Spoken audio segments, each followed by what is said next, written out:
सावन के महीने में देवी देवताओं की पूजा का विशेष महत्व होता है। इस महीने में जो भी भक्त व्रत रखता है, पूजा पाठ करता है, उसे बहुत ही लाभ मिलता है। इसके साथ ही इस महीने में स्नान दान करने का भी विशेष महत्व बताया गया। सावन मास का समापन 19 अगस्त को श्रावण पूर्णिमा व्रत के साथ होगा। इसी दौरान सावन पूर्णिमा के दिन सत्यनारायण भगवान की कथा का घर घर आयोजन होता है। साथ ही दान पुण्य भी किया जाता है। मान्यता है कि इससे परिवार में सुख और समृद्धि आती है। भगवान सत्यनारायण के आशीर्वाद से व्यक्ति के दुख दूर होने के साथ साथ पाप नष्ट हो जाते हैं और मोक्ष की प्राप्ति होती है। कई बार समय काल के हिसाब से पूर्णिमा स्नान और पूर्णिमा दान का समय अलग हो जाता है, लेकिन सावन पूर्णिमा व्रत और स्नान दान एक ही दिन होगा। विशेष बात है कि पूर्णिमा सोमवार को पड़ रही है। साथ ही इस तिथि पर 6 शुभ योग बन रहे हैं। ऐसे में जानते हैं कि कब है सावन पूर्णिमा व्रत, स्नान दान का समय, चंद्रोदय का समय, चंद्रमा के अर्घ्य का समय, सावन पूर्णिमा की पूजा विधि, सावन पूर्णिमा की कथा और इस पूर्णिमा का महत्व क्या है और सावन पूर्णिमा से जुड़ी समस्त जानकारी इस वीडियो में देते हैं। सावन पूर्णिमा की शुरुआत सोमवार 19 अगस्त को सुबह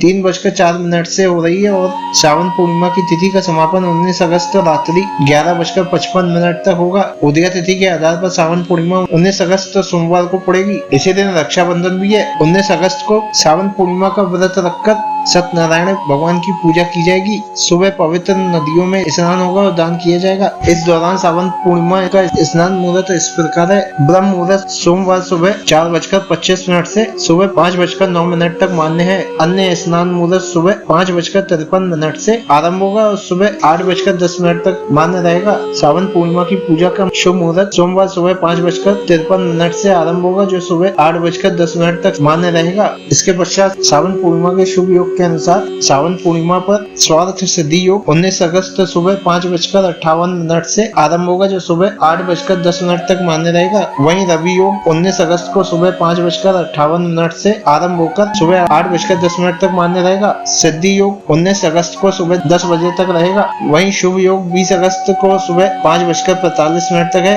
अमृत योग सावन पूर्णिमा पर पूरे दिन बना रहेगा। वहीं श्रवण नक्षत्र का समय सोमवार सुबह 8:10 तक है। इसके बाद से धनिष्ठा नक्षत्र शुरू हो जाएगा। सावन पूर्णिमा का व्रत चंद्रमा को अर्घ्य देने के बाद ही पूर्ण होता है। इस साल सावन पूर्णिमा पर चंद्रोदय शाम 6:47 पर होगा। इसके बाद अर्घ्य देकर व्रती अपना व्रत पूरा कर सकते हैं। श्रावण पूर्णिमा की पूजा विधि के अनुसार श्रावण पूर्णिमा के दिन सुबह किसी पवित्र नदी में स्नान करने के बाद साफ कपड़े धारण करने चाहिए। इस दिन स्नान के बाद गाय, चींटियों और मछलियों को चारा खिलाना भी शुभ माना जाता है। इसके बाद आसन पर गंगा जल छिड़का जाता है और उस पर भगवान सत्यनारायण की मूर्ति या प्रतिमा को स्थापित किया जाता है। मूर्ति स्थापित करने के पश्चात उन्हें पीले वस्त्र, फल, पीले फूल अर्पित किए जाते हैं और उनकी पूजा की जाती है। इसके बाद भगवान सत्यनारायण की कथा पढ़ी या सुनी जाती है। कथा पढ़ने के बाद प्रसाद के रूप में चरणामृत और पंजीरी चढ़ाई जाती है। इस प्रसाद को स्वयं भी खाया जाता है और लोगों में बांटा जाता है। ऐसी मान्यता है कि अगर श्रावण पूर्णिमा का व्रत नियम अनुसार किया जाए तो साल भर वैदिक कार्य न करने की गलती माफ हो जाती है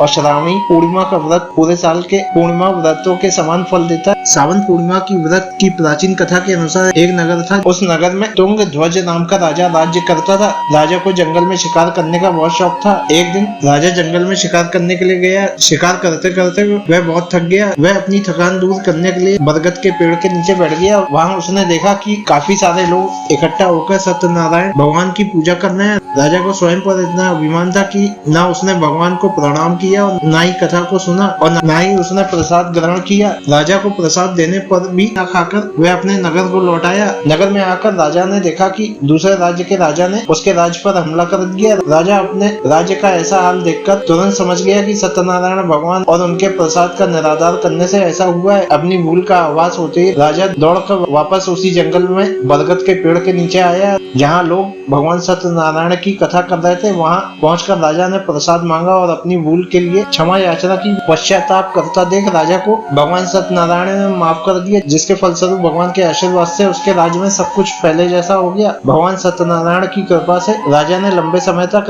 राज्य संभाला और स्वर्ग लोक को चला गया। मान्यता है कि सावन पूर्णिमा की कथा को पढ़ने और सुनने मात्र से ही मनोकामनाओं की पूर्ति होती है। पुराणों में कहा जाता है कि ये कथा वाजपेयी यज्ञ का फल देने वाली है। श्रावण पूर्णिमा के महत्व के अनुसार श्रावण पूर्णिमा को बहुत ही शुभ दिन माना जाता है, क्योंकि इस दिन भगवान शिव और भगवान विष्णु की पूजा करने से जातक की सभी मनोकामनाएं की पूर्ति होती है। श्रावण पूर्णिमा का व्रत संतान सुख के लिए बहुत फलदायी माना जाता है। इस दिन पूर्णिमा व्रत रखने से संतान सुख से वंचित परिवार में खुशहाली आती है और संतान की प्राप्ति होती है। श्रावण पूर्णिमा के दिन किसी भी पवित्र नदी में स्नान करना बहुत शुभ माना जाता है। इस दिन पितरों का तर्पण भी किया जाता है। हिंदू संस्कृति में श्रावण पूर्णिमा को बहुत ही शुभ माना जाता है। श्रावण पूर्णिमा पर किए जाने वाले विभिन्न अनुष्ठानों का बहुत महत्व है। इस दिन उपनयन और यज्ञोपवीत का उद्घाटन किया जाता है। ब्राह्मण इस दिन शुद्धि संस्कार भी करते हैं। इस दिन गोदान का बहुत महत्व है। इस दिन पूर्णिमा के दिन पितरों की तर्पण विधि की जाती है। ऐसा करने से पितरों का आशीर्वाद मिलता है। सत्यनारायण का व्रत व कथा पूर्णिमा के दिन की जाती है। ऐसा करने से चंद्र दोष दूर होता है और भगवान विष्णु का आशीर्वाद मिलता है। सावन पूर्णिमा के दिन सप्त ऋषियों की पूजा का विधान है। इसके साथ ही अमरनाथ यात्रा जो आषाढ़ पूर्णिमा के दिन शुरू होती है, उसका समापन सावन पूर्णिमा के दिन ही होता है। ये तिथि चंद्र दोष से मुक्ति के लिए शुभ मानी जाती है।